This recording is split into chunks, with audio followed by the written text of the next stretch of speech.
ಎಲ್ಲರಿಗೂ ನಮಸ್ಕಾರ. Welcome back to my channel. ನಾನು ಗಾಯತ್ರಿ.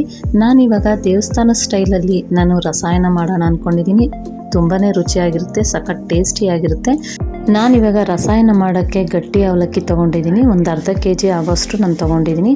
3 ಸಲ ಕ್ಲೀನಾಗಿ ತೊಳ್ಕೊಂಡು ಇದಕ್ಕೆ ಒಂದು ಉಂಡೆ ಬೆಲ್ಲನ ಕುಟ್ಟಿ ಪುಡಿ ಮಾಡಿ ಇಟ್ಕೊಂಡು ಹಾಕ್ಕೊಳ್ತಾ ಇದ್ದೀನಿ. ಅವಲಕ್ಕಿ ಏನು ನೆನೆಸೋದು ಬೇಡ. ನೀವು ಅವಲಕ್ಕಿ ಒಂದು 3 ಸಲ ತೊಳೆದ್ಬಿಟ್ಟು ಡೈರೆಕ್ಟಾಗಿ ನೀವು ಬೆಲ್ಲ ಹಾಕ್ಕೊಳ್ಬೋದು. ನೀವೇನಾದರೂ ಅವಲಕ್ಕಿನ ನೆನೆಸಿಟ್ಕೊಂಡ್ರೆ ಮುದ್ದೆ ಥರ ಆಗಿಬಿಡುತ್ತೆ, ಮೆತ್ತಗಾಗೋಗುತ್ತೆ. ಅದಕ್ಕೋಸ್ಕರ ಈ ರೀತಿ ಚೆನ್ನಾಗಿ ಮಿಕ್ಸ್ ಮಾಡ್ಕೊಳ್ಳೋಣ.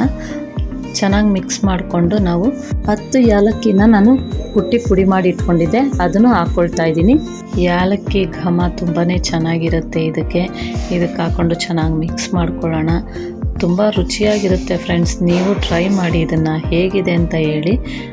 ನೋಡಿ, ಈ ರೀತಿ ಚೆನ್ನಾಗಿ ಮಿಕ್ಸ್ ಮಾಡ್ಕೊಳ್ಳೋಣ. ಅವಲಕ್ಕಿ, ಬೆಲ್ಲ, ಏಲಕ್ಕಿ ಎಲ್ಲ ಚೆನ್ನಾಗಿ ಮಿಕ್ಸ್ ಮಾಡ್ಕೊಳ್ಬೇಕು. ತೆಂಗಿನ ತುರಿ ಅರ್ಧ ಹೋಳು ತೊಗೊಂಡಿದ್ದೆ. ಇದಕ್ಕೆ ಹಸಿ ತೆಂಗಿನ ತುರಿ ಹಾಕಿದ್ರೆ ತುಂಬಾ ರುಚಿ ಕೊಡುತ್ತೆ. ಕೊಬ್ಬರಿ ಹಾಕಬಾರ್ದು. ನಾವು ಯಾವಾಗಲೂ ಹಸಿ ತೆಂಗಿನ ತುರಿ ಹಾಕಿದ್ರೇ ಇದಕ್ಕೆ ತುಂಬಾ ಟೇಸ್ಟ್ ಕೊಡುತ್ತೆ. ನೋಡಿ, ಹಳಸಲೆಹಣ್ಣೆಲ್ಲ ಸಣ್ಣದಾಗಿ ಕಟ್ ಮಾಡಿ ಇಟ್ಕೊಂಡಿದ್ದೀನಿ. ನೋಡಿ, ಒಂದು ಹಳಸಲೆಹಣ್ಣು ತಂದಿದ್ರು, ಅದರಲ್ಲಿ ಒಂದು ಸ್ವಲ್ಪ ಕಟ್ ಮಾಡಿಕೊಂಡು ನಾವು ರಸಾಯನಕ್ಕೆ ಎಷ್ಟು ಬೇಕೋ ಅಷ್ಟು ಹಾಕ್ಕೊಳ್ತಾ ಇದ್ದೀವಿ. ನೋಡಿ, ಎಲ್ಲ ಈ ತಟ್ಟೆಗೆ ಹಾಕ್ಕೊಳ್ತಾ ಇದ್ದೀನಿ. ತಟ್ಟೆಗೆ ಹಾಕ್ಕೊಂಡು ನಂತರ ನಾನು ಮಿಕ್ಸ್ ಮಾಡ್ಕೊಳ್ತೀನಿ. ನೋಡಿ, ಎಲ್ಲ ಸಣ್ಣದಾಗಿ ಕಟ್ ಮಾಡಿಟ್ಟಿದ್ದಾರೆ. ಇದನ್ನು ಇವಾಗ ರಸಾಯನಕ್ಕೆ ಮಿಕ್ಸ್ ಮಾಡ್ಕೊಳ್ಬೇಕು. ಶುಗರ್ ಇರೋರು ಹಳಸಲೆಹಣ್ಣು ಬೇಡ ಅಂದರೆ ಹಳಸಲೆಹಣ್ಣನ್ನ ಸ್ಕಿಪ್ ಮಾಡ್ಕೊಳ್ಳಿ. ಇನ್ನು ಮಿಕ್ಕಿರೋ ಇಂಗ್ರೀಡಿಯೆಂಟ್ಸ್ ಎಲ್ಲ ಇರುತ್ತಲ್ಲ ಅದನ್ನು ಹಾಕ್ಕೊಂಡು ತಿನ್ಕೊಳ್ಳಿ. ನೋಡಿ, ಇವಾಗ ಹಳಸಲೆಹಣ್ಣೆಲ್ಲ ಸಣ್ಣದಾಗಿ ಕಟ್ ಮಾಡಿ ಇಟ್ಕೊಂಡಿದ್ನಲ್ಲ ಅದನ್ನೆಲ್ಲ ಇದಕ್ಕೆ ಹಾಕ್ಕೊಂಡು ಮಿಕ್ಸ್ ಮಾಡ್ಕೊಳ್ತಾ ಇದ್ದೀನಿ. ನೋಡಿ, ಈ ರೀತಿ ಮಿಕ್ಸ್ ಮಾಡ್ಕೊಳ್ಳೋಣ. ಚೆನ್ನಾಗಿ ಮಿಕ್ಸ್ ಮಾಡ್ಕೊಂಡಿದ್ದಾದಮೇಲೆ ನಾವು ಹನಿ ಇರುತ್ತಲ್ಲ, ಜೇನುತುಪ್ಪ, ಅದನ್ನು ಹಾಕ್ಕೊಳ್ತಾ ಇದ್ದೀನಿ. ಈ ಡಾಬರ್ ಹನಿ ಇದು ತುಂಬಾ ಚೆನ್ನಾಗಿರುತ್ತೆ. ನೀವು ಸ್ವೀಟು ನೋಡ್ಕೊಂಡು ಹಾಕ್ಕೊಳ್ಳಿ ಫ್ರೆಂಡ್ಸ್, ಯಾಕಂದರೆ ಕೆಲವರು ಸ್ವೀಟ್ಸ್ ಜಾಸ್ತಿ ತಿನ್ನಲ್ಲ.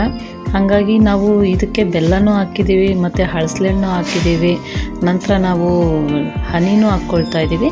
ಹಾಗಾಗಿ ಸ್ವೀಟ್ ನಿಮ್ಗೆ ಎಷ್ಟು ಬೇಕೋ ಅಷ್ಟು ನೋಡ್ಕೊಂಡು ಹಾಕ್ಕೊಳ್ಳಿ. ತುಂಬಾ ರುಚಿ ಕೊಡುತ್ತೆ ನಾವು ಹನಿ ಹಾಕಿದ್ರೆ ಇದಕ್ಕೆ. ಕೆಲವರು ಸ್ವೀಟ್ಸ್ ಜಾಸ್ತಿ ತಿನ್ನಲ್ಲ, ಹಾಗಾಗಿ ನಿಮ್ಗೆ ಎಷ್ಟು ಸ್ವೀಟ್ಸ್ ಬೇಕೋ ಅಷ್ಟು ಹಾಕ್ಕೊಳ್ಳಿ. ಈಗ ದೇವಸ್ಥಾನ ಸ್ಟೈಲ್ ರಸಾಯನ ರೆಡಿಯಾಗಿದೆ. ನೀವು ಟ್ರೈ ಮಾಡಿ ಫ್ರೆಂಡ್ಸ್, ನಾನು ಹೇಗೆ ಮಾಡಿದ್ದೀನಿ ಅಂತ ಕಮೆಂಟ್ ಹಾಕಿ ಹೇಳಿ. ನನ್ನ ವಿಡಿಯೋ ಇಷ್ಟ ಆದರೆ ಲೈಕ್ ಮಾಡಿ, ಕಮೆಂಟ್ ಮಾಡಿ, ಶೇರ್ ಮಾಡಿ ಫ್ರೆಂಡ್ಸ್. ಮತ್ತು ಸಬ್ಸ್ಕ್ರೈಬ್ ಮಾಡ್ಕೊಂಡು ನೋಡಿ. ನೀವು ಸಬ್ಸ್ಕ್ರೈಬ್ ಮಾಡ್ಕೊಂಡು ನೋಡಿದ್ರೆ ನಾನು ಯಾವುದೇ ಒಂದು ವಿಡಿಯೋ ಹಾಕಿದ್ರು ಫಸ್ಟ್ ನೋಟಿಫಿಕೇಷನ್ ನಿಮಗೆ ಬರುತ್ತೆ. ಹೀಗೆ ಸಪೋರ್ಟ್ ಮಾಡ್ತಾಯಿರಿ. Thank you friends.